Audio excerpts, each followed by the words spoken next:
Used to think my attention span was broken, not metaphorically. I literally meant I couldn't focus on anything. I couldn't just sit down and work on a task. And it was something that I specifically wanted to do, and I just couldn't figure out how to get myself to not immediately grab for my phone, and I knew I had to do something. Now, most people think they can't focus anymore, but that's not actually true. What's broken isn't your brain, it's your environment. By the end of this video, my goal is to teach you how to actually use deep focus on command. Even if your attention span feels like it can only last for a few minutes before you're grabbing for your phone or you're looking for something to do other than what you actually want to get done. Now, what is deep work? Well, deep work is distraction-free concentration that pushes your cognitive ability to its limits.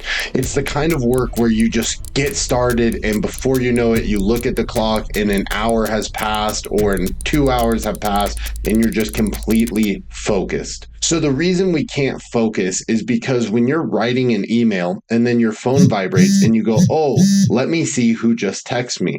And then you look, maybe it's a friend just asking you, what do you want for dinner? And now what you have to do is focus on, what am I hungry for? What do I think I want to eat? What happens is there's essentially this thing called attention residue, meaning that you can't fully finish that task and then start a new one without your brain constantly thinking, or at least for a little while, thinking about that other task. We really need to focus on one specific task at a time before we move on. Deep work doesn't just randomly happen. It's not a mood, it's not a motivation, it's built. And now let me get this straight.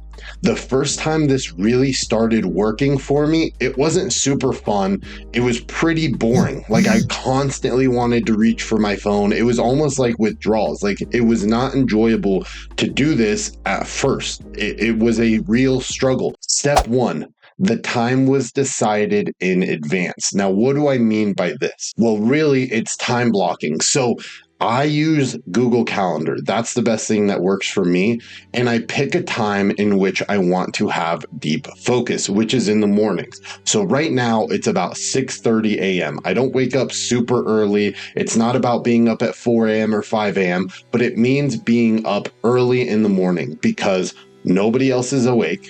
The house is quiet, and it allows me to focus on the work. So really think about with school or work. When you're doing school, you know your first period, you know your second period, you know what time you have lunch. You have specific times blocked for specific activities. Step number two, the phone was physically removed. Not silenced, not face down. It was completely out of my room. And the problem was I just couldn't stop picking it up, checking what time it was. Oh, well, I need to check YouTube for how to do this thing or whatever, and trying to convince myself that it was important. So I just decided that the easiest thing to do was get rid of the phone, keep it out of the room. Step number three, and this was a big one, the environment was set up and ready to go. So I knew exactly at 5:30 a.m. where I was going to be, which is my office. I knew that I needed a few things ready to go. Now, how did I learn this? Well, really, it's over getting started and figuring out what problems you really have. So I have a notebook here that gives me a good idea. And what I started doing was writing down all of the distractions that were preventing me from working. So a great example of this was I started to constantly get thirsty. So what I started doing was just having water in here, right? I knew that every morning I wanted to have water so that if I was thirsty, grab the water, take a sip, back to work. I'm not getting up from my seat.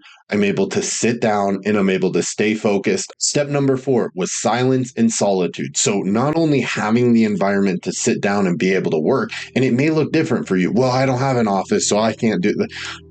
Wherever you can set yourself up in order to get things done, just sit there and get things done. The reason I wake up, like I said, in the morning was because it's quiet. As you guys can see, the door is closed. Now, why is the door closed? Because it allows me to have my own space where nothing can bother me and nothing can distract me. Step number five, one task. So when we are focusing on deep work and deep concentration and we're really, really locked in, it's one thing at a time, right? I'm not recording this video and then writing down something to do for later today and then blank, blank, blank, blank, blank. For me, one thing that is super important is I started with about 30 minutes, right? This is something that we have to build, and we're usually very distracted.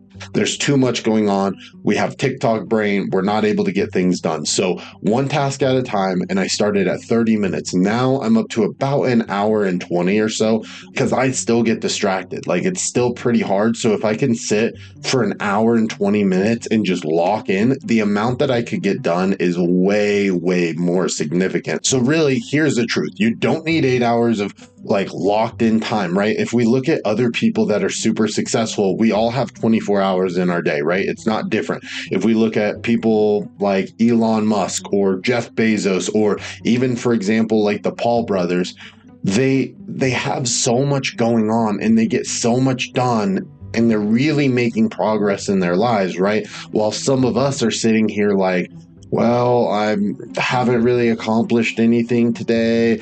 I spent too much time on my phone. I can't really seem to like stay focused. It's just like you're not getting anywhere, right? You're just kind of spinning your wheels. So instead of doing that, giving yourself this set time, and maybe at first you don't know what you need to work on, right? But I guarantee most of us do.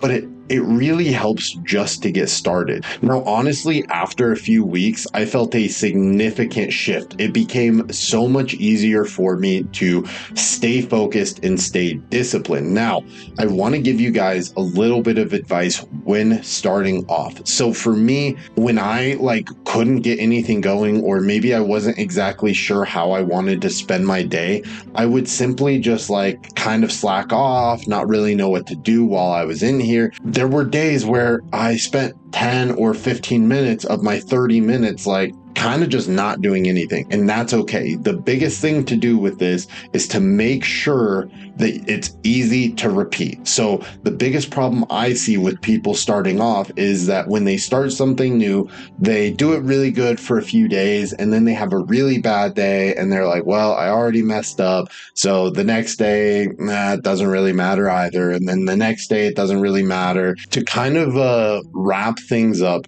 the biggest thing I can tell you is 1 protected hour a day. Prepare your environment. Start to learn what you need so that when you sit down, you're able to stay sitting and you get everything done. Go to the bathroom before, grab yourself some water, grab yourself a snack, tissues, a writing utensil, whatever you may need to get started and have that environment ready to go. Step number 3, remove the phone. You don't need your phone, and then just watch the results because it will surprise you so much. So all of this has come from a book I read called Deep Work. So if you guys are interested in learning way more about deep work, the ideas behind it, then check out the book Deep Work, and it will show you and enlighten you on so many different elements of deep work and concentration